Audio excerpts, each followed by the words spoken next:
Assalamualaikum warahmatullahi wabarakatuh. Selamat sore, salam sejahtera untuk kita semua.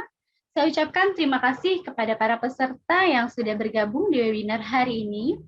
Dan saya juga ucapkan terima kasih kepada para panitia yang telah mempersiapkan acara ini. Perkenalkan, saya Nisa yang akan menjadi host pada webinar Infinis Cloud. Dalam webinar Infinis Cloud sesi ini berjudul What is Managed Services and its Best Practice for Your Business. Ini akan dijelaskan layanan managed service secara definitif, cakupan kerjanya, dan juga skenario umum yang dijalankan sehari-hari. Sesi ini turut menjelaskan bagaimana managed service mampu menjadi perpanjangan tangan divisi teknologi informasi sebuah perusahaan untuk melakukan transformasi digital yang lebih terencana. Tentunya ini sangat menarik dan bagus sekali bagi para peserta untuk lebih mengenal managed services. Yang tentunya akan dijelaskan oleh dua speaker handal dalam bidangnya, yaitu yang pertama ada Pak Agusto sebagai Sales Engineer Infinis Cloud, yang kedua ada Pak Kurnia Haristiadi sebagai IT Infrastructure Manager Papros. Beliau adalah salah satu pelanggan dari Infinis Cloud.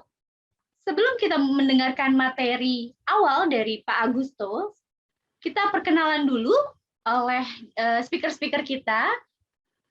Saya sapa ya untuk Pak Agusto dan Pak Kurnia. Halo Pak.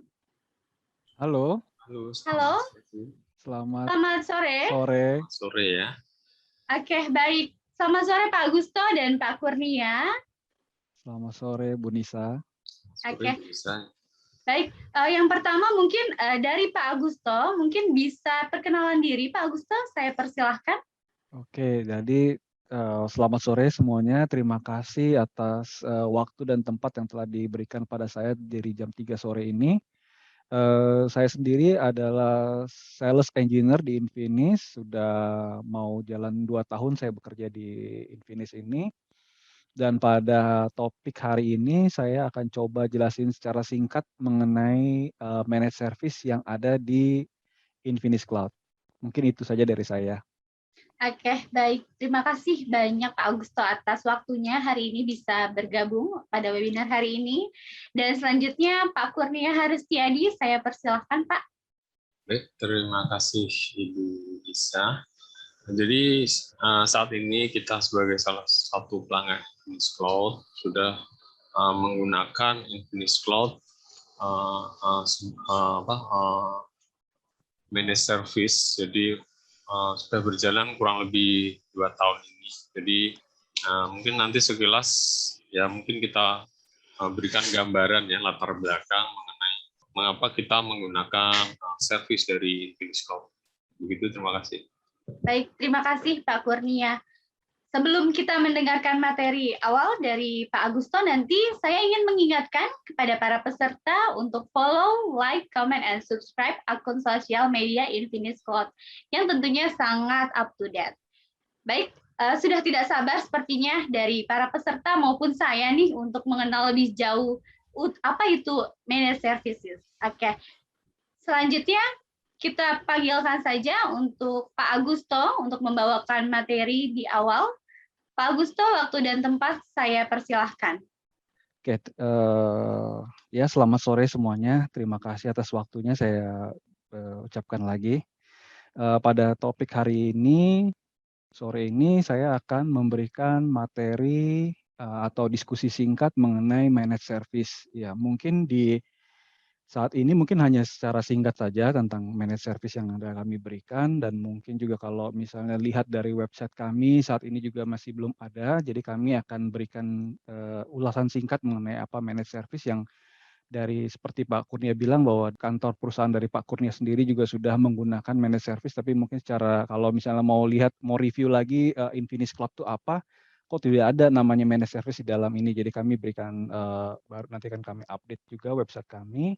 Dan ya hari ini mungkin topiknya cukup singkat, jadi kalau misalnya ada hal-hal yang dibutuhkan, misalnya pengen mau presentasi lagi kami mengenai apa itu managed service dari Infinis, feel free bisa kirim email ke sales atau kontak para sales-salesnya sehingga kita dapat melakukan presentasi ulang untuk per tiap perusahaan-perusahaan Bapak dan Ibu yang ada. Oke, ini adalah topik managed service kami. Nah, sebelum dari apa itu managed service, saya ingin memberikan sedikit pengenalan apa sih Infinis, siapa sih Infinis in System Indonesia. Nah, mungkin sudah tahu Infinis System Indonesia, Bapak juga sudah pakai. Jadi kami itu sudah mulai operasi di tahun 2007. Nah, pada saat itu kami hanya memulai usaha cloud, yaitu cuma di mail hosting. Nah, pada saat itu kami menggunakan teknologinya adalah hosted Microsoft Exchange 2003. Itu adalah email server yang cukup powerful pada saat itu. Nah, jadi dan kami juga adalah salah satu pionir dan leader di cloud computing pada tahun itu, pada tahun 2007. Setelah seiring perkembangan zaman, kami mulai merambah dari yang mail hosting ini, kami juga masih tetap sampai sekarang. Habis itu kami juga mulai merambah ke cloud server. Habis itu kami juga merambah ke hosting SharePoint server dan juga SQL server. Dari tahun-tahun mulai berjalan, dari sampai tahun ini sekarang kita sudah mulai menambahkan servis-servis lagi yang kami bisa berikan kepada klien kami. Jadi di situ terbentuk menjadi 3 bagian, yaitu service, infrastruktur as service, platform as service, dan backup as service. Nah, kalau yang platform as service itu berupa cloud server, habis itu kalau platform as service itu cloud app dan backup as service. Dan untuk dukungan ini, semua dukungan ini kami mempunyai data center di 2 data center di Jakarta. Ya, kami pada saat ini masih ada di Jakarta, ya, yaitu ada bertempat di saya berdua sebagai data center utama kami dan juga di Duren 3 dengan menggunakan beberapa multiple connection untuk yang kami lakukan. Jadi terhubung dengan beberapa koneksi, yaitu di local bandwidth itu menggunakan OpenEXP, EX, dan C2IX dengan kapasitas 10 Gbps, dan kalau di internasionalnya kami menggunakan 600 Gbps. Ya, kami berharap dengan koneksi bandwidth ini klien yang akses ke service kami itu tidak mengalami kendala. Dengan SLE yang kami berikan saat ini adalah 99,5%. Nah, 99,5% itu SLE itu kalau dihitung itu kira-kira ya mungkin ya kalau bisa dicek itu adalah mungkin downtime-nya sekitar 7 menit kalau dalam sehari, dalam sebulan kan dikalkulasi ulang lagi. Jadi sebenarnya daily itu sekitar 7 menit, atau kalau misalnya dihitung selama 1 tahun periode itu mungkin downtime kami adalah sekitar 1 hari. Dan cuma untuk saat ini kami tidak akan berusaha terbaik untuk menambahkan SLE kami untuk lebih lagi. Jadi mungkin ya downtime itu sedikit berhubungan dengan maintenance kami, misalnya service harus dibutuhkan, host dari cloud itu harus dibutuhkan restart, maka kami akan inform ke klien bagian-bagian mana yang akan kami restart. Jadi tidak semua server host yang kami punya itu kami restart, jadi kami akan melakukan bertahap. Nah, itu mungkin yang dari SLA kami. Nah, kita masuk ke infrastruktur as service. Nah, ini saya berikan gambaran yang kami punya. Jadi Bapak Ibu sendiri juga tahu bahwa kami ada dua produk yang kami miliki, yaitu Infinis Cloud sendiri dan habis itu Cloud Kilat. Nah, Cloud Kilat mungkin Bapak bisa lihat dari website langsung ke Cloud Kilat atau Infinis Cloud. Nah, habis itu kami juga berpartner dengan 2 provider besar, yaitu Azure dan AWS. Ya, untuk provider lainnya, misalnya seperti Alibaba atau Huawei atau yang lainnya, kami saat ini belum berencana. Jadi kami ingin tetap fokus dulu di Infinis Cloud, Cloud Kilat, Azure dan AWS. Nah, oke. Nah, ini tadi yang saya jelaskan bahwa kami mempunyai backbone kami adalah di Infinis Cloud dan Cloud Kilat, Azure, AWS dan ini. Nah, topologi ini dan ini kami juga di Infinis Cloud juga bisa menggunakan beberapa domain OS, yaitu Windows Server, support OS juga, Ubuntu, CentOS, Linux, dan CentOS, FreeBSD, dan beberapa OS Linux yang lainnya. Nah, infrastruktur yang sudah kami miliki dan kami berpartner ini, jadi bisa diimplementasikan ke 3 bagian. Jadi misalnya kalau yang Bapak Ibu udah sering lihat adalah yang Bapak Ibu sering gunakan adalah misalnya public cloud. Public cloud itu ya adalah Bapak dan Ibu create subscription ke kami, habis itu ada public IP di sana dan sistem aplikasi semua Bapak dan Ibu taruh di sana. Itu adalah public cloud.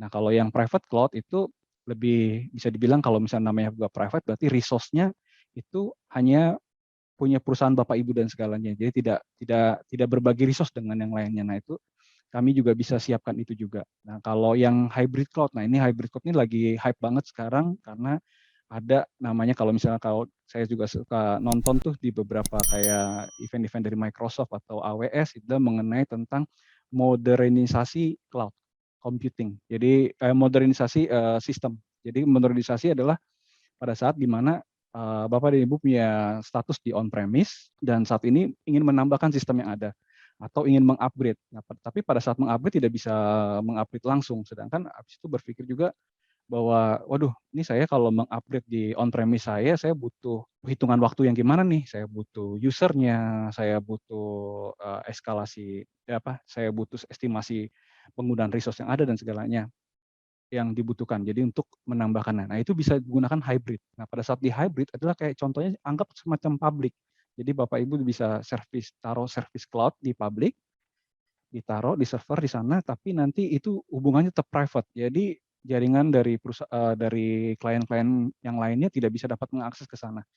Nah itu jadi anggapannya kayak semacam perpanjangan tangan, perpanjangan infrastruktur di perusahaan ibu bapak yang pada saat mungkin yang sekarang hanya beberapa skop ini jadi bertambah lain, tapi bapak dan ibu tidak perlu investasi lagi di awal, tidak perlu investasi dan estimasi lagi di awal. Nah itu mungkin saya bisa jelaskan apa itu namanya hybrid cloud. Nah itu dari infrastruktur as service. Nah kalau yang software as service, nah pada saat ini kami masih di mail service, tidak menutup kemungkinan untuk menambah ke produk-produk lainnya sebagai software as service, karena software as service itu banyak ya, contohnya kalau di luaran bisa Salesforce atau Odoo ERP seperti itu ke depannya, tapi saat ini kami masih di email service. Nah, email service yang kami miliki yang sebagai service kami ada 3, yaitu Microsoft 365, habis itu Google Suite, atau bisa disebut Google Workspace, sekarang dia berubah nama menjadi Google Workspace, dan C2Mail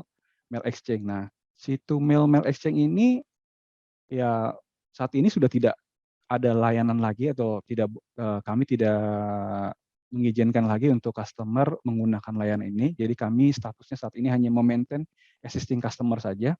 Jadi bila ada request dari klien yang berhubungan dengan email hosting, itu kami sales dan sales engineer akan menyarankan untuk mengambil Microsoft 365 atau Google Workspace. Nah, habis itu next slide ke backup as service. Nah, kalau backup as service itu ya namanya juga backup, berarti adalah action untuk melakukan backup. Nah, mungkin Bapak Ibu udah pernah lihat website kami, yaitu namanya Kilat Backup. Nah, sekarang sudah mengganti nama menjadi Kilat Protect karena dari backup itu menambah lagi service-service di dalam backup itu toolsnya. Jadi makanya kami menggunakan Kilat Protect. Nah, dari Kilat Protect itu terdiri dari 3 bagian. Pertama, ya pasti backup and recovery ya sebagai backup service itu. Habis itu juga ada layanan tambahan dari Kilat Protect ini, ada antivirus dan malware, dan juga ada manajemen keamanan. Jadi, nah semuanya itu termasuk di dalam service kami yaitu Kilat Protect. Nah, proteksi-proteksi apa aja sih yang bisa dilakukan di Kilat Protect ini? Nah, proteksi yang bisa dilakukan itu saat ini meliputi 20 platform, yaitu kami bisa memprotek workload dari Linux server, Windows, hypervisor, iOS, Android, macOS 365, dan G Suite, dan produk lainnya. Nah, itu tidak menutup kemungkinan, hanya tidak menutup bahwa platform ini hanya yang ada di service kami. Jadi misalnya Bapak dan Ibu punya server on-premise yang ingin backup, ingin dilakukan proteksi. Nah itu juga bisa menggunakan Kilat Protect ini juga. Nanti tinggal install agent di Kilat Protect, habis itu nanti kami akan berikan kontrol manajemennya. Nah, habis itu Bapak bisa melakukan aksi-aksi apa yang dilakukan. Jadi bisa kayak contoh di situ adalah bisa customize backup schedulingnya juga. Nah, habis itu Kilat Protect ini itu kami berpartner dengan Acronis ya. Acronis cukup powerful dan cukup besar untuk dalam bidang backup service. Jadi kami menggunakan Acronis untuk saat ini. Habis itu ini adalah flow prosedur subscribe dengan our service. Ya mungkin biasanya sering langsung ke portal Kilat. Nah, jadi kita bisa analogikan seperti ini. Jadi misalnya saya sebagai customer, calon klien pengen berpikir, ini saya ini butuh managed service nggak ya? Kalau saya nggak butuh managed service, berarti saya bisa ke Cloud Kilat. Nah, dari Cloud Kilat, Bapak dan Ibu bisa memilih layanan-layanan apa yang diperlukan. Contohnya misalnya domain, atau VPS atau virtual server tadi, atau email server, atau yang lainnya itu bisa atau Kilat backup pun itu bisa dilakukan di sana. Nah, setelah itu, setelah daftar, subscribe, habis itu melakukan pembayaran, ya Bapak dan Ibu menjadi customer dari Cloud Kilat. Nah, bagaimana kalau Bapak Ibu kayaknya lagi berpikir bahwa saya butuh managed service nih. Nah, pada saat butuh managed service, nah Bapak dan Ibu bisa kirim email ke kami, ke sales team, nanti sales team akan mengkontak Bapak dan Ibu. Dan biasanya kami di sini akan memberikan namanya free consultation. Jadi kita biasanya ngajakin online meeting. Ajak online meeting, habis itu kita kita akan diskusi lagi kira-kira kebutuhan Bapak dan Ibu itu apa. Dan jadi setelah dari situ kita bisa kasih namanya better solution sama better price juga. Jadi bisa salah contoh misalnya Office 365 gitu. Nah, di Office 365 nanti kita akan misalnya contohnya Bapak Ibu mau email hosting Office 365 tadi ya sebagai contoh. Nah, itu bisa aja kita kasih nih beberapa opsi dari Office 365 karena banyak produk-produk Office 365 Bapak Ibu bisa akan pusing tuh. Nah, jadi kami akan kasih kira-kira, oh mungkin di beberapa user ini pakai Office 365 standar aja. Kalau yang untuk ini kita pakai yang basic dan segalanya seperti itu. Jadi bisa dapat ini. Atau misalnya emailnya mau migrasi dari tempat lain ke Office 365. Nah, itu kami bisa melakukan konsultasi dulu. Oh bisa, ternyata bisa dimigrasi atau tidak bisa dimigrasi seperti itu. Jadi kita bisa bisa diskusi dulu sebelum Bapak dan Ibu memutuskan untuk menggunakan service itu. Nah, habis itu setelah konsultasi ini, kita juga bisa memberikan trial service. Nah, kita kadang-kadang udah itu. Jadi kalau misalnya beberapa contoh customer kami itu mempunyai VPS, pengen mempunyai virtual server, habis itu agak bingung apakah cukup nggak dengan spek yang misalnya cuma 2 giga core dengan 2 giga RAM gitu misalnya. Nah, habis itu kami sudah kami berikan ya oke, kami berikan trial service ke dia. Trial service selama sekitar 7 sampai 14 hari tergantung dari negosiasi dengan tim sales. Nah, setelah trialnya selesai, maka nanti sales akan mengkontak Bapak dan Ibu sekalian. Nah, bila kalau oke, ya nanti tim sales akan memberikan quotation kalau misalnya mau diperpanjang dari itu. Nah, trial ini pun nggak cuma langsung kalau misalnya create itu harus bikin baru lagi. Dari trial itu bisa menjadi VPS yang Bapak Ibu akan pakai semuanya. Jadi nggak perlu langsung dari itu create mesin baru lagi, nggak perlu. Jadi bisa menggunakan service itu, habis itu langsung diteruskan menjadi pelanggan dari Infinis Cloud. Nah, habis itu dari tadi kita ngobrol nih, apa sih managed service ya udah banyak dari Ibu sekalian dengar kata-kata managed service, IT managed service, apa cloud managed service dan segala. Nah, apa sih managed service itu?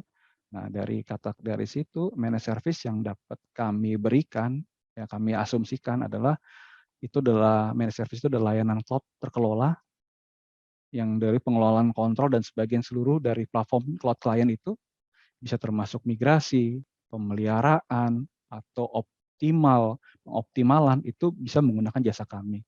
Dan dengan menggunakan jasa atau penyedia layanan cloud yang terkelola ini, bisnisnya dari Bapak Ibu sekalian dapat berjalan secara efisien. Nah, itulah tujuan dari managed service. Nah, habis itu skopnya Infinis untuk managed service. Oke, yang pertama adalah automatically sufficient service under Infinis Cloud. Nah, tadi dari diagram tadi udah ketahuan bahwa kalau butuh managed service masuk ke Infinis Cloud itu otomatis otomatis customer kami akan mendapatkan tambahan yaitu managed service dari Infinix Cloud. Dan yang kedua adalah yang baru dari tahun kemarin kami lagi coba adalah outsourcing outside dari Infinix Cloud Service. Jadi ini bisa contoh misalnya hybrid gitu. Hybrid, jadi kita nggak cuma manage Infinix Cloud aja, tapi misalnya Ibu dan Bapak punya service yang connect ke kami, atau tidak connect pun sama sekali, itu bisa meng-outsourcing manage-nya itu ke Infinix Cloud. Nanti untuk masalah detailnya nanti itu bisa didiskusikan secara by offline lagi kepada tim sales seperti itu. Tujuannya dari dua scope ini adalah kami itu secara efektif itu mau menjadi perpanjangan dari perusahaan Bapak dan Ibu sekalian untuk supaya Bapak dan Ibu bisa fokus hanya untuk di core bisnisnya saja. Oke, managed service ada beberapa poin yang kami berikan di sini. Satu itu adalah monitoring. Ya, kami akan selalu memonitor semua layanan yang di-manage oleh kami, memastikan layanan itu selalu up and running. Kedua, reporting. Nah, ini ada beberapa klien yang membutuhkan report, jadi kami juga menyediakan report kepada klien kami. Nah, itu biasanya kadang-kadang kalau untuk yang report ini kami serahkan pada klien. Bisa aja ada report yang dilakukan secara per bulan, 3 bulan, atau per 6 bulan. Nah, di laporan ini yang selama ini yang kami lakukan itu berupa tentang isi report dari selama sebulan atau sampai 3 bulan ke depan, 3 bulan ke belakang, itu misalnya penggunaan resource selama bulan berjalan, habis itu misalnya ada kronologi atau histori kejadian, downtime, restart server, atau apa pada bulan-bulan, misalnya pada tanggal sekarang ada downtime karena apa gitu. Jadi bisa ketahuan, oh ternyata aktivitas server saya itu seperti ini terjadi gitu kan. Nah, habis itu juga kami memberikan juga tambahan analisa dan saran untuk kedepannya. Contohnya misalnya kami mencek bahwa penggunaan database atau memori itu karena kita lihat dari report itu ternyata selalu di atas 50% atau 75%, kami memberikan saran bisa di-upgrade hard disk-nya atau memori atau CPU-nya seperti itu. Nah, itu tujuannya adalah untuk improvement service layanan tersebut. Habis itu yang ketiga adalah improve, ya seperti nomor 2, jadi kami melakukan optimasi untuk layanan-layanan yang berjalan.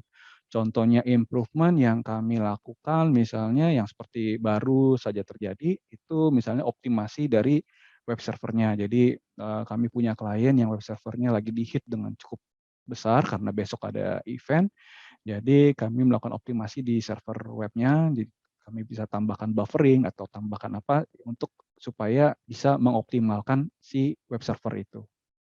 Atau juga bisa contoh juga database buffer. Jadi misalnya mungkin Bapak Ibu waktu pada saat instalasi database itu masih menggunakan konfigurasi awal. Nah, ternyata dengan hit yang terjadi ternyata itu membutuhkan konfigurasi yang lebih enhance lagi. Nah, itu jadi kita akan tambahkan improvement di database konfigurasinya. Nah, untuk yang improvement ini kami juga kadang-kadang nggak menutup kemungkinan, kami juga kadang-kadang suka ngecek juga codingnya user kadang-kadang gitu. Misalnya ada beberapa ya, nggak semuanya. Jadi karena beberapa user itu ada yang menggunakan PHP. Jadi karena menggunakan PHP codingnya itu masih bisa kelihatan. Jadi nggak di-compile ya kayak .NET itu di-compile jadi nggak bisa kelihatan di PHP. Nah, padahal kalau misalnya ada coding seperti itu atau custom code itu kami sebenarnya hanya ingin melihat aja codingnya seperti apa, bentuknya seperti apa, tapi kami tidak akan itu untuk scope itu kami tidak akan melakukan update. Kami mungkin hanya memberikan saran aja. Contohnya misalnya, oh ternyata ini coding dari PHP itu memberikan locking kepada database. Jadi kami juga memberitahu, Pak ini kira-kira di situ ini harus diupdate nih Pak gitu. Nah, untuk itu kami mungkin hanya memberikan saran karena untuk custom aplikasi itu kami tidak mengetahui bisnis proses dari aplikasi itu. Jadi impact-nya apa yang terjadi bila update yang itu dilakukan. Jadi makanya kami serahkan untuk custom aplikasi itu kepada klien. Habis itu proactive support yang di bagian sini sebagai bagian kanan, proactive support yaitu always support dengan ya 24/7/35. Nah, biasanya beberapa customer yang di managed service itu kami berikan WA group atau Telegram group Sehingga customer nggak cuma langsung, nggak harus create email, baca email itu, atau juga bisa WhatsApp atau tele di grup itu. Nah, di dalam grup itu ada beberapa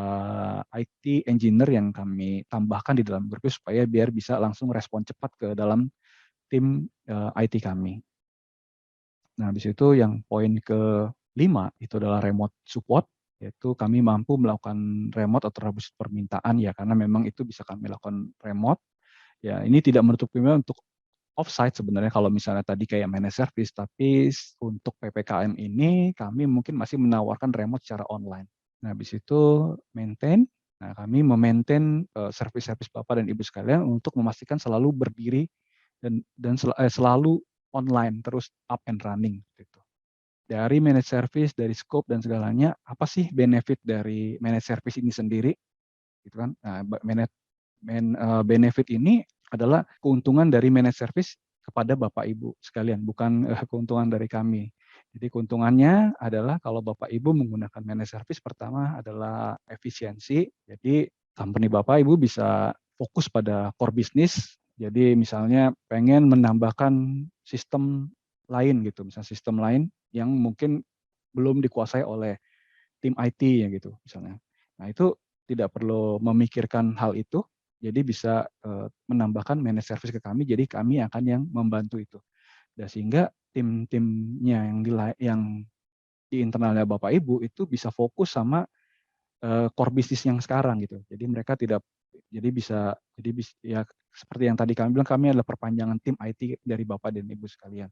Jadi Bapak, Ibu atau tim IT-nya jadi bisa fokus sama bisnis yang ada saat ini.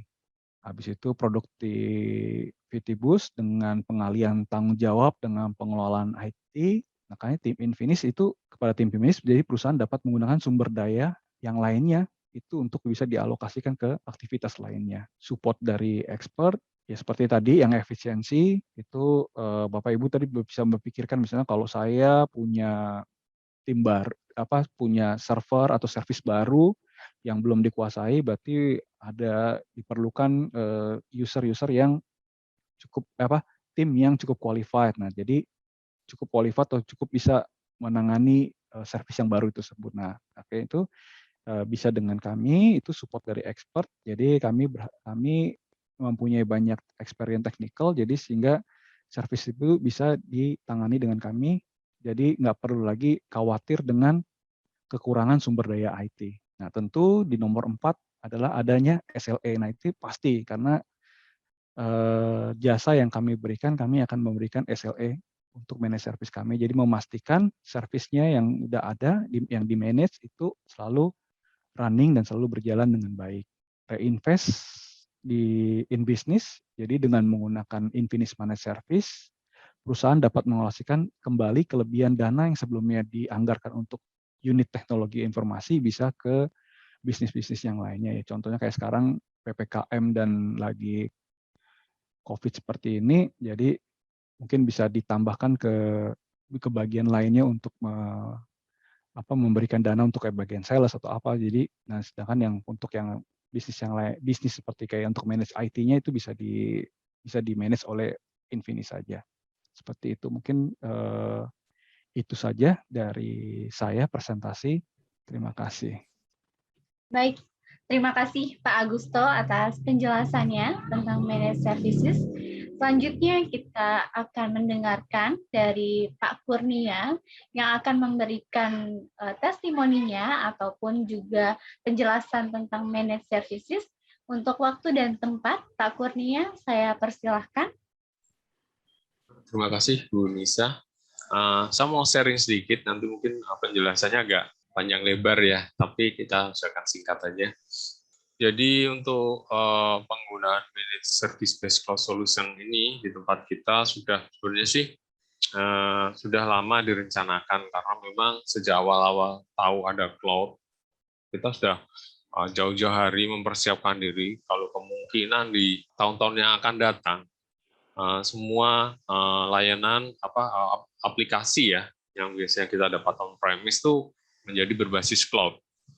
Jadi kita sudah sejak tahun mungkin 2012, 2013 itu sudah mengantisipasi kalau kemungkinan terjadi, karena kebanyakan tempat kita memang menggunakan aplikasi-aplikasi yang original ya, jadi tidak bisa sembarangan kita memakai suatu aplikasi atau software ya. Jadi baik ini kita mulai dari sekilas cloud. Jadi sejak awal itu sudah kita perhatikan, di mungkin ini milestones-nya yang kita mungkin Bapak Ibu itu udah sering lah paham ya seperti ini. Jadi idenya itu sebenarnya 1960 dan 1999 itu kita sudah lihat ada Salesforce.com. Jadi dia punya suatu aplikasi enterprise ya, sejenis yang ERP juga sih. Cuman dia kan lebih kalah Salesforce ya. Itu udah running on cloud. Jadi full running on cloud. Dan tahun 2002 mulai ada cikal bakal IaaS. Nah, ini yang tahun-tahun itu kita lihat penyimpanan di awan. Jadi awal-awal tuh kita lihatnya penyimpanan di awan. Jadi pandangan kita pada waktu itu hanya menyimpan data di awan. Jadi kita belum membayangkan ada suatu aplikasi yang istilahnya seperti Office 365 atau Google Sheet ya waktu itu ya. Jadi kita pengertiannya hanya penyimpanan di awan, dan ada satu kayak yang zaman dulu namanya hosting ya Pak.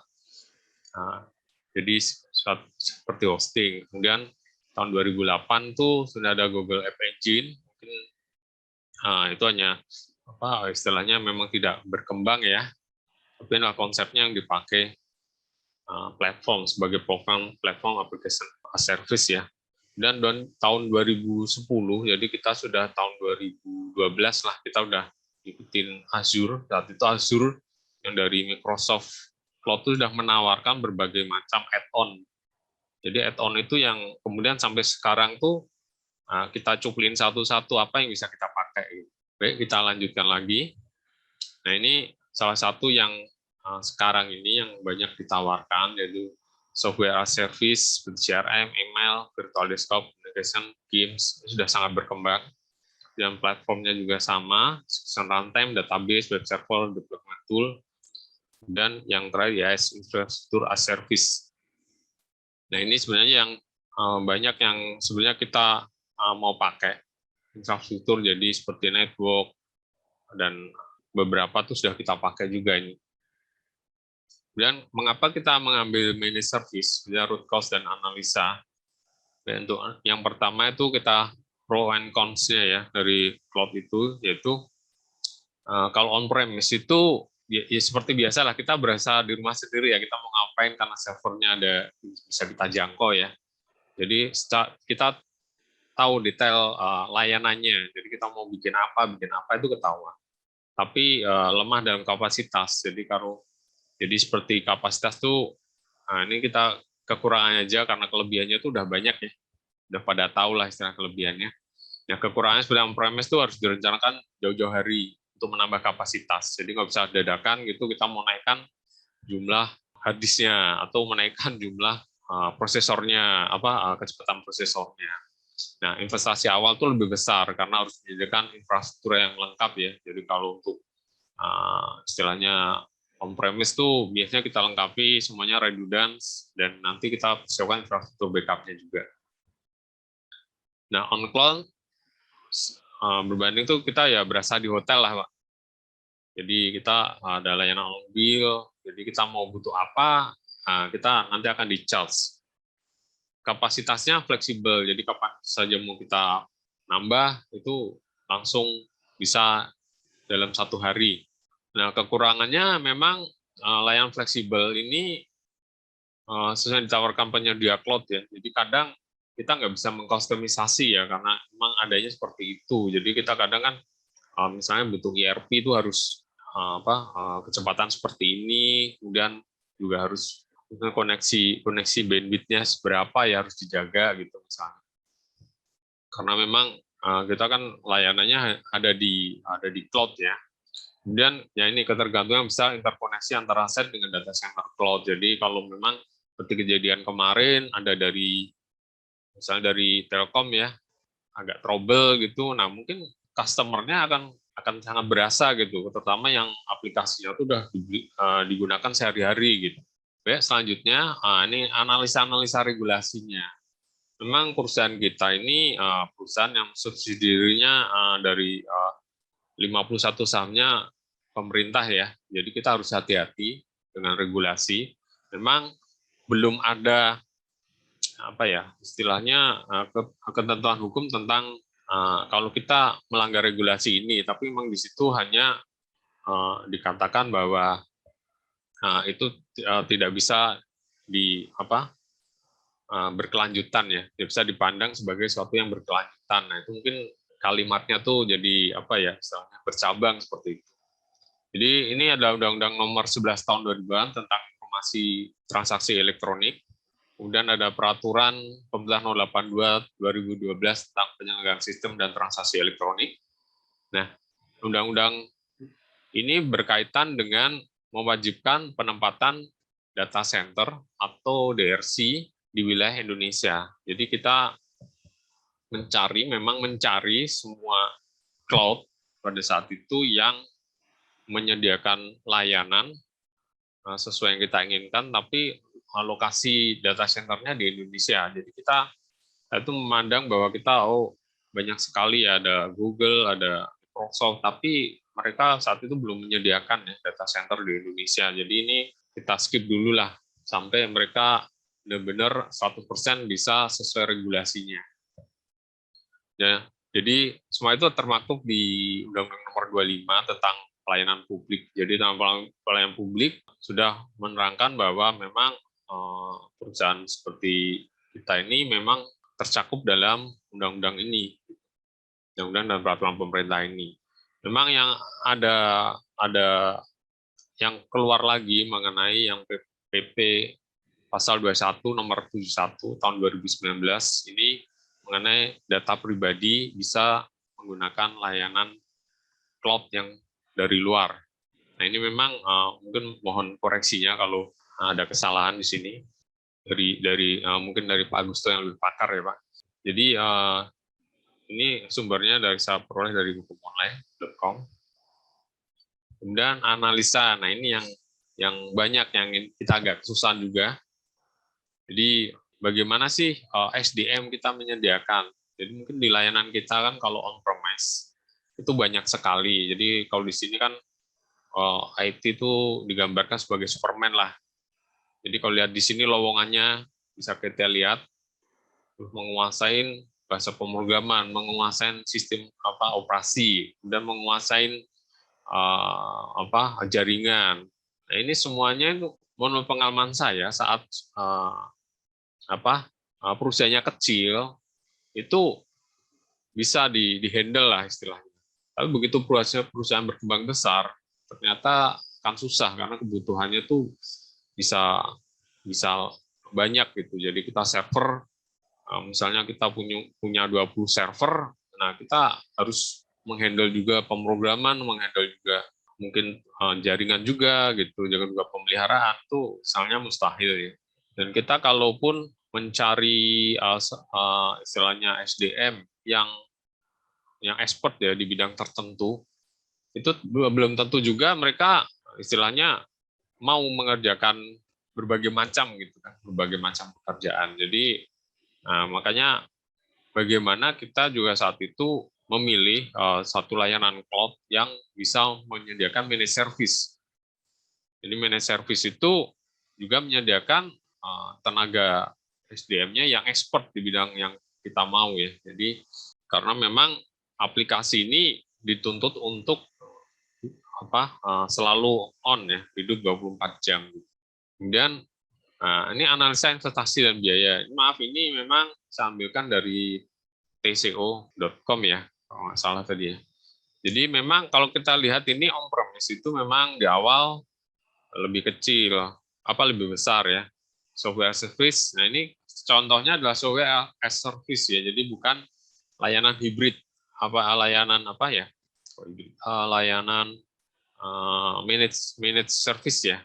Jadi kita mengambil managed service ini karena kita cost-nya itu cenderung flat. Jadi kalau ini software service, menurut hitungan tco.com memang dia naik. Makanya kita ambil yang layanan managed service karena cenderung flat. Jadi memang saat di awal mungkin agak tinggi juga karena dia kombinasi antara layanan managed dan sebagian license dari kita. Nah, itu agak tinggi, tapi di sini dia akan nanti flat. Jadi kita nanti akan flat ke sini. Jadi pertambahannya mungkin 5 tahun ya, kita nanti upgrade RAM atau upgrade storage ya mungkin. Tapi cenderung flat. Baik, itu saja yang kita sampaikan. Mungkin waktu saya kembalikan ke Ibu Nisa ya. Terima kasih. Baik, Pak Haris, terima kasih atas penjelasannya, Pak. Dan juga sebelum kita lanjutkan, saya mau informasikan untuk para penanya terbaik nantinya akan mendapatkan hadiah berupa saldo OVO atau GoPay dari Infinis Cloud sebesar Rp500.000 untuk 5 orang pemenang dengan masing-masing Rp100.000 yang nantinya akan dihubungi oleh tim terkait di email. Baik, di sini udah banyak pertanyaan ya di kolom chat. Mungkin untuk peserta yang lainnya ingin bertanya bisa juga di-unmute atau juga bisa langsung menanyakan di kolom chat juga. Kita langsung saja jawab pertanyaan yang pertama.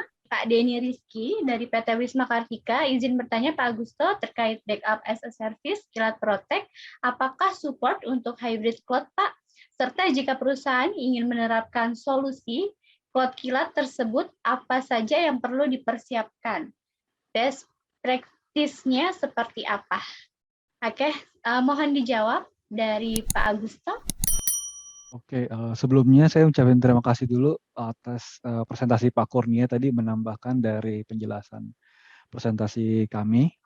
Nah, habis itu kalau untuk yang Pak Rizky itu bertanya terkait tentang backup as service itu apakah support hybrid cloud? Itu support Pak, karena nanti kalau misalnya mau di presentasi spesifik ke Bapak juga bisa kami presentasikan. Nah, jadi tadi seperti saya bilang bahwa backup as service ini itu menggunakan jasanya kami berpartner dengan Acronis. Nah, di dalam Acronis itu Bapak nanti tinggal bisa install agent-nya di server mau di cloud, mau di hybrid, mau di on-premise atau di service kami gitu misalnya. Nah, dari situ nanti ada dari tim sales akan nanti memberikan misalnya mau pemakaian berapa backup nih, misalnya kalau di awal itu sekitar 100 giga ya. 100 giga, 200 giga, dan selanjutnya itu ada nanti dalam quotation-nya. Nah, di situ nanti Bapak bisa menggunakan storage itu untuk membackup. Jadi contohnya mau membackup database-nya Bapak yang SQL atau MySQL di dalam server Bapak yang di on-premise itu bisa dilakukan seperti itu. Tinggal dilakukan schedule. Nah, untuk demonya nanti bisa kami lakukan. Mungkin itu sudah bisa menjawab ya Pak untuk pertanyaan mengenai backup as service. Dan habis itu supportnya ya kami akan mensupport Bapak juga untuk jasa instalasi dan misalnya untuk memanage si Acronis itu sendiri atau flight backup itu sendiri. Habis itu yang kedua, jika perusahaan ingin menerapkan solusi cloud kilat tersebut, apa yang perlu disiapkan? Nah, ini nambahin nih dengan yang tadi Pak Kurnia tadi sudah sebutkan bahwa service yang ada ditaruh di luar itu di cloud itu pasti atau nanti jadiin hybrid itu adalah ada namanya pro cons-nya. Nah, yang cons-nya itu ya tadi adalah harus membutuhkan syarat internet. Jadi perusahaan Bapak harus mempunyai koneksi internet yang cukup mumpuni. Jadi tapi saya rasa untuk saat ini internet di Indonesia sudah mulai membaik, tapi kalau misalnya data aplikasinya kayak aplikasi ERP dan mau di hybrid, nah itu nanti mungkin bisa dicek lagi apakah butuh nih bandwidth dari misalnya dari 10 giga itu menjadi 100 giga atau seperti apa itu. Itu mungkin yang perlu dipersiapkan. Dan habis itu satu lagi yang perlu disiapkan adalah ya apa yang mau diinstal di dalam si service itu gitu. Apa yang mau dipasang di dalam service itu. Jadi itu. Nah, best practice-nya ya kami bisa ada dua hal best practice-nya. Pertama, biasanya kalau misalnya website itu atau data, misalnya contoh best practice yang kami lakukan misalnya aplikasinya itu ditaruh di single server aja. Gitu. Contohnya web server ya. Jadi ada web server ditaruh di satu server aja, requestnya satu server aja dengan mungkin kapasitasnya sekitar 4 giga vCPU, 4 giga core RAM, dan misalnya hard disk 100 giga. Ternyata pas gitu customer menanyakan, Pak ini kalau server saya yang cuma segini ini, mumpuni nggak untuk diakses misalnya di 10, anggaplah 5.000 concurrent user. Nah, di sini habis itu bagaimana nih Pak supaya web server saya aman? Nah jadi yang biasanya kami berikan best practice, salah satunya adalah mungkin memisahkan web server sama database sehingga supaya database itu bisa terpisah resource-nya dengan ini, karena bisa jadi web servernya pelan tapi database-nya ini jadi bisa ini. Itu satu, dan yang kedua mungkin kami juga kadang-kadang menambahkan firewall di dalam si web service itu. Jadi mungkin itu salah satu best practice-nya, tapi mungkin kalau untuk lebih detailnya Bapak bisa kontak kami langsung untuk lebih detail tentang topologi dari Pak Dani Rizky yang ingin diimplement di perusahaan kami. Itu aja mungkin dari saya. Baik, terima kasih Pak Agusto atas penjelasannya. Mungkin dari Pak Kurnia ada tambahan, Pak? Terima kasih. Jadi seperti yang ditanyakan itu memang kebutuhannya kita harus tahu dulu ya kebutuhan kita. Jadi kita biasanya aja sizing lah sebelum kita mulai untuk melakukan suatu istilah memindahkan ya data on premise ke cloud, kita sizing dulu. Kita biasanya butuh berapa IOPS rata-rata. Jadi kita menghitung prosesornya, menghitung memori, juga menghitung storage. Jangan lupa untuk bandwidth pun kita juga harus menyediakan juga backup ya, misalnya backup. Jadi kita nggak bisa pakai satu ISP, mungkin kita bisa juga menyewa sekarang tuh mungkin langsung sewa jalur ya, kalau memang itu data penting ya, kayak di perusahaan seperti ERP atau apa itu bisa menyewa jalur langsung ya, jadi tidak melewati suatu ISP. Memang biayanya lebih tinggi ya. Terus kemudian memang untuk pertama kali kita juga waktu itu mengunjungi ya data center yang dipakai. Seberapa sih data center tuh fasilitasnya, kemudian juga lokasinya gitu ya. Jadi memang kalau data center kan rata-rata paling bagus tuh ring 1, ring 2 lah ya. Ring 1, ring 2 karena memang ya mungkin dekat dengan pusat pengamanan nasional ya. Jadi dirasa lebih aman lah daripada kalau dia sampai yang keluar kota gitu ya, keluar kota mungkin kita harus lihat juga fasilitas pengamanannya, kemudian biasanya infrastruktur backup dan jaminan SLA-nya, karena memang ini apa ya istilahnya urat nadinya perusahaan ya. Jadi kalau itu sampai tidak berfungsi, kita sebagai IT juga yang tentu akan apa istilahnya terima komplain gitu dari user gitu. Kemudian jadi untuk pertanyaan yang lain tuh untuk seperti ransomware itu mungkin bisa dijawab ya Pak Agusto ya. Mungkin di Pak Agusto sendiri sudah menerapkan kalau nggak salah ISO ya, ISO 27001 ya. Nah, itu juga penting juga kita lihat karena di sana tuh ada pengamanan ya. Pengamanan tuh tentu tidak main-main kalau sudah diaudit ISO itu ya. Jadi itu bisa lebih menjadi jaminan karena semua terstandar. Nah, kemudian problemnya waktu itu, nah itu memang yang apa istilahnya karena memang kapasitas dari server on premise ya. Jadi kenapa waktu itu memutuskan karena kapasitas server on premise-nya itu kita mentok sih. Jadi satu ada kebijakan untuk istilahnya menambah user tidak sesuai dengan rencana kita di awal tahun sebelumnya. Jadi kebutuhan storage kita yang sudah kita rencanakan ternyata mentok ya. Jadi kita sempat kehabisan storage waktu itu juga. Ekspornya juga waktu itu sedang putus kontrak ya. Jadi saat itu kita membutuhkan sesuatu yang cepat untuk mengantisipasi adanya kendala tersebut. Nah, kemudian untuk selanjutnya bisa saya kembalikan ke Bu Nisa dulu. Makasih. Baik Pak, terima kasih atas penjelasannya Pak dari pertanyaan-pertanyaan pelanggan ya ataupun peserta. Selanjutnya ada pertanyaan lagi dari peserta yaitu dari Pak Novrianto ya. Bagaimana caranya agar kita tidak salah memilih vendor untuk manage service? Yang dikhawatirkan setelah kita memilih vendor tersebut ternyata tidak sesuai ekspektasi kita. Boleh dijawab dari Pak Agusto atau dari Pak Kurnia dulu? Oke, untuk yang ini mungkin ya pertama tadinya kami ada namanya konsultasi. Jadi Bapak bisa kirim email ke sales untuk konsultasi dulu apa yang menjadi kendalanya dari Bapak atau implementasi apa yang ingin dilakukan. Nah, habis itu untuk hal-hal yang kami tidak bisa, jadi misalnya ada beberapa, misalnya kayak contoh saat ini adalah Dynamic 365 gitu. Dynamic 365 kami sebenarnya jual lisensinya, tapi kalau untuk manage service-nya kami belum bisa, karena untuk technical skill-nya dari tim technical kami belum ada.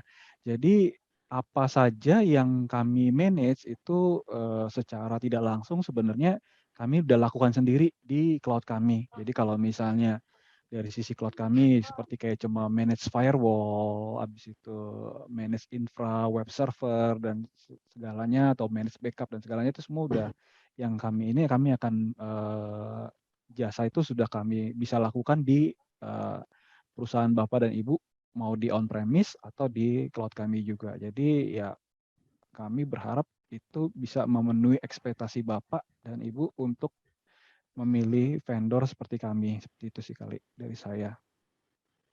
Baik, terima kasih Pak Agusto atas jawabannya. Mungkin kalau untuk lebih detail, Bapak Ibu bisa email ke sales@isi.co.id. Untuk lebih jelasnya juga bisa kunjungi website kami di infiniscloud.co.id. Oke, selanjutnya dari Pak Kurnia, ada tambahan jawaban? Mungkin kalau kita sebenarnya sih melihat service yang ditawarkan dari awal, kalau sebenarnya kalau kita lihat dari yang pernah kita lakukan saat itu memang ada istilahnya kita memang mencari lebih dulu latar belakang yang perusahaan tersebut. Jadi bagaimana sih layanannya, kemudian juga waktu itu bagaimana sih layanan yang ditawarkan. Kemudian, nah yang tadi kita jawab adalah kita mengunjungi ya, sekaligus melihat infrastrukturnya. Jadi waktu itu kita diperbolehkan untuk melihat sampai ke data centernya ya Pak. Jadi memang hal itu sangat membantu kita karena memang untuk layanan ini seperti akan digunakan jangka panjang, kita harus mencermati juga bagaimana menggunakan ya. Seperti awal memang data migrasinya ya kadang tuh memang agak jadi pertimbangan gitu. Karena memang dibutuhkan ekspornya. Jadi dari awal ya kita bertanya dulu ekspornya ada nggak gitu kan. Yang sudah dijelaskan Pak Agusto itu kalau ada ekspornya itu lebih membantu karena memang layanan-layanan tersebut terutama yang manage itu yang membutuhkan istilahnya khusus ya. Jadi tidak bisa kita memilih dari opsi-opsi yang ada di web gitu. Baik, Pak Kurnia, terima kasih atas jawabannya. Selanjutnya kita lanjutkan pertanyaan dari para peserta. Oke, di sini ada pertanyaan dari Pak Denny Rizky lagi ya. Tadi mungkin sudah dibahas juga terkait izin bertanya Pak Kurnia atau Pak Haristiadi. Seperti kita tahu ancaman dari segi security seperti ransomware dan lain-lain, tentunya sangat merugikan. Bagaimana dengan perusahaan yang ingin mengadopsi teknologi cloud? Apakah dari sisi security sudah baik? Menurut Pak Haris, bagaimana tips untuk menentukan provider cloud dan data center yang bagus untuk perusahaan kita? Baik, untuk Pak Kurnia, bisa dijawab? Baik, terima kasih Bu Ansyah. Jadi kita tadi sudah menjawab ya, bahwa kita lihat juga mengenai standar ISO-nya dari Infinis itu sudah 27001, dan itu kan tentu sudah lebih baik ya, lebih baik karena sudah ada standar untuk pengamanannya. Tapi di tempat kita sendiri itu juga untuk hal tersebut kita juga mempunyai standar juga untuk pengamanannya. Jadi seperti di tempat kita sendiri saat ini pun kita melakukan backup on cloud juga. Jadi sesama ke cloud tapi dengan layanan khusus juga. Karena kita sudah lama menggunakan aplikasi backup-nya, jadi kita cari yang sesuai cloud yang menyediakan layanan tersebut. Jadi seperti yang tadi untuk dari Infinis menyediakan Acronis, nah mungkin untuk yang sudah lama memakai Acronis mungkin itu lebih kompatibel ya. Nah itu layanan backup itu sangat penting, terutama kalau yang ransomware itu ya. Jadi itu memang agak susah. Yaitu lebih baik memang salah satu caranya adalah backup server ya, backup to cloud lah istilahnya. Jadi seperti itu. Baik, terima kasih Pak Kurnia. Dari Pak Agusto ada tambahan, Pak?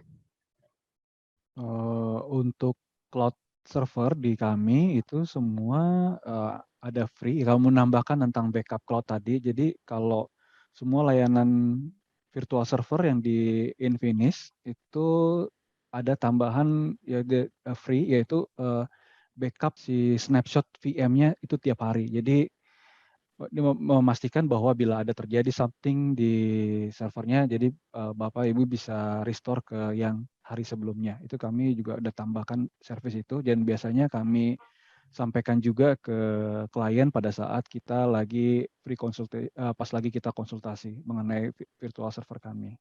Baik, terima kasih Pak Agusto.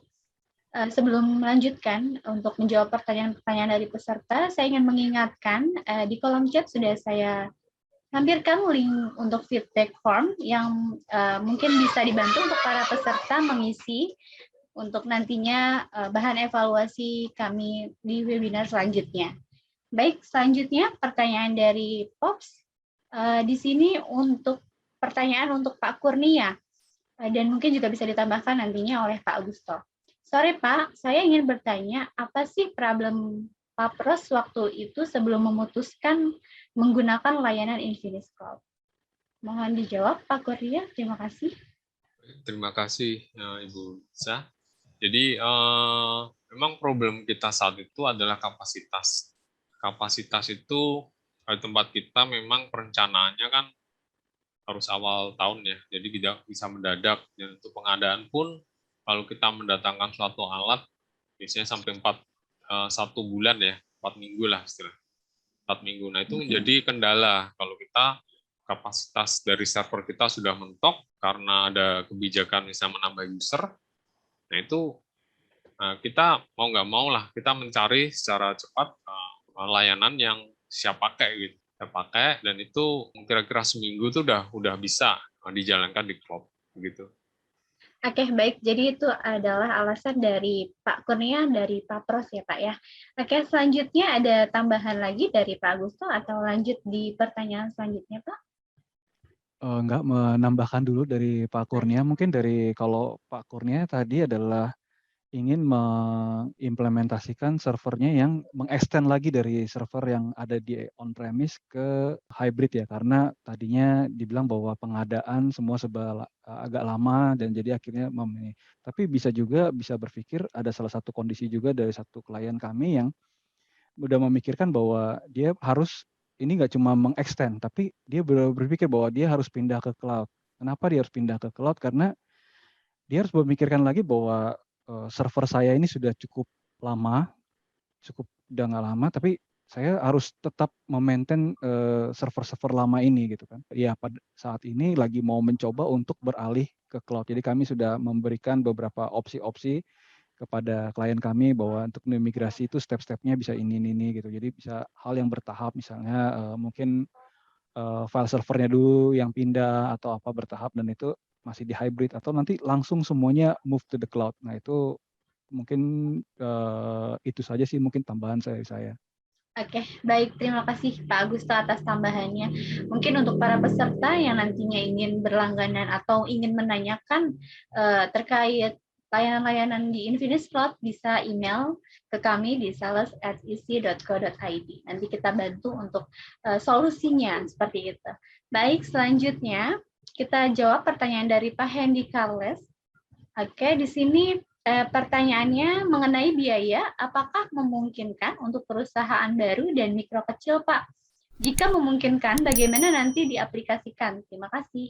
Mohon dijawab, mungkin bisa dari Pak Agusto atau Pak Kurnia. Pak, silahkan. Oke, ini jadi pertanyaan mungkin lebih cenderung ke kita, Nisa, Pak. Iya. Jadi untuk yang UKM mikro kecil, ya kami memang memang sangat mensupport mikro kecil dan udah banyak beberapa perusahaan-perusahaan kecil yang ada di kami. Ada salah satu contoh, contohnya misalnya ada satu vendor kecil yang lagi membuat aplikasi LMS gitu. Jadi itu juga bisa di kami. Nah, untuk harga itu nanti bisa ditanyakan ke sales, dan kebetulan kita ada 2 opsi tadi Pak, yang tadi kalau Bapak lihat flowchart-nya. Jadi ada opsi yang tidak perlu manage service, itu di Cloud Kilat. Jadi nanti manage-nya itu Bapak yang atau Ibu yang bisa lakukan. Atau juga yang pakai managed service. Jadi kalau managed service mungkin ada charge dari managed service. Tapi kalau untuk spesifikasi server dan segalanya nanti bisa dikonsultasikan dulu ke tim sales atau tim dari kami juga. Itu dulu Pak, mungkin dari saya. Oke, baik. Terima kasih Pak Agusto. Mungkin nanti bisa langsung kunjungi website kami juga ya Pak ya, di infinixcloud.co.id.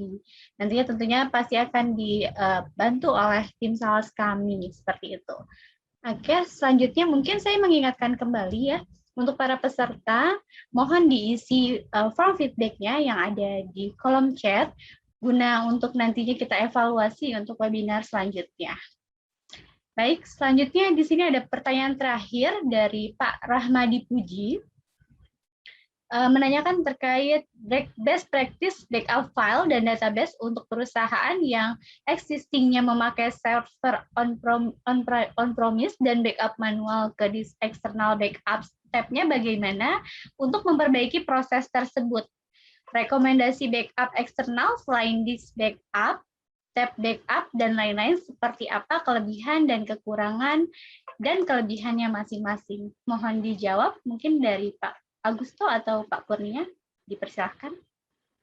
Oke, best practice backup file ini biasanya kalau di saya dulu waktu masih di end user itu biasanya dilakukan periodic. Jadi saya membackup habis itu tapi saya bawa keluar ya. Jadi memastikan bahwa kalau terjadi perusahaan misalnya terjadi sesuatu atau data center saya yang di on premise jadi sesuatu, maka saya masih ada backup. Mungkin itu yang bisa ini.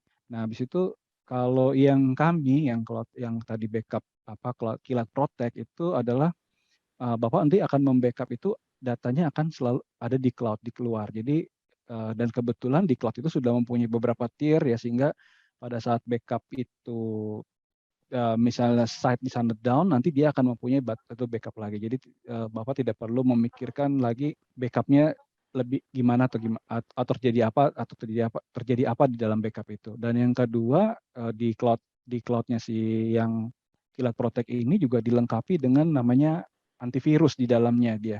Jadi pada saat dia nge-backup memastikan bahwa yang di backup itu free dari virus yang ada di ini. Jadi kalau ada virus berarti nanti dia akan di alert bahwa ini nggak bisa di backup. Dan yang ketiga adalah mengenai pengadaan storage. Jadi pada saat mau backup pasti misalnya backup di sini adalah 100 giga, habis itu dalam 100 giga. Sedangkan dalam tahun ke depan itu ternyata Bapak udah memikirkan bahwa ini bakal 1 tera. Ternyata pada saat bulan berjalan, ya berarti Bapak akan mengadakan 1 tera pengadaannya. Karena diprediksi bahwa sampai bulan Desember itu 1 tera. Nah, dengan backup kilat Protek sekarang, Bapak tidak perlu memikirkan lagi storage itu. Jadi apa yang Bapak gunakan, yaitu apa yang bisa Bapak backup. Jadi misalnya saat ini Bapak 100 giga, ya berarti 100 giga. Nanti kalau misalnya ke depannya server Bapak backupnya naik, ya tinggal nambahkan aja. Jadi tidak perlu lagi harus bagian ke pengadaan, meminta storage dan segalanya. Dan itu butuh proses cukup lama. Jadi mungkin itu sih enaknya dari backup yang kami tawarkan.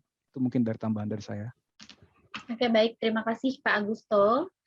Untuk Pak Kurnia, apa ada tambahan lagi, Pak? Baik, memang menurut pengalaman saya mengenai backup cloud memang perlu diperhatikan. Jadi mengenai bandwidth ya. Jadi kebanyakan kita lakukan backup memang kalau dari on-premise ya. Namanya dari on-premise ya. Jadi itu memang bandwidth-nya kebutuhannya sangat besar. Jadi biasanya kita lakukan memang malam ya. Dan itu kalau dilakukan siang itu akan sangat mengganggu aktivitas, terutama kalau di tempat on-premise masih ada server-server yang masih berfungsi. Tapi memang seperti yang dikatakan Pak Agus tuh, kalau memang tidak server on-premise jadi on-cloud itu akan lebih bagus ya, karena ada auto backup-nya tiap hari dan itu akan dilakukan secara cepat ya. Ada mungkin ya, mungkin juga ada mungkin tawaran biasanya antar ini ya, backup antar data center. Nah, itu mungkin lebih aman gitu. Demikian, terima kasih. Baik, Pak. Terima kasih Pak Kurnia atas jawabannya. Selanjutnya ini ada pertanyaan terakhir dari Pak Ridwan. Izin bertanya, seberapa aman penggunaan cloud bagi sebuah instansi, mengingat jika melihat beberapa kali ini ada kebocoran data pada beberapa e-commerce? Dan hal apa yang dilakukan dari Infinis dalam mengantisipasi hal itu sehingga bisa menjadi salah satu vendor pilihan oleh beberapa perusahaan? Baik, bisa dijawab dari Pak Agusto atau Pak Kurnia? Terima kasih. Untuk keamanan server yang di layanan kami sih sebenarnya memastikan bahwa tim kami tidak ada sama sekali akses ke sana kecuali ada request. Jadi walaupun itu server di manage oleh kami juga pada saat mau meminta izin untuk melakukan request untuk akses ke server untuk memanage itu kami juga biasanya mengirimkan email notifikasi kredensial. Jadi Bapak dan Ibu bisa ganti kredensialnya, habis itu kami Bapak Ibu bisa kirimkan kredensial dari URL link itu dari nanti.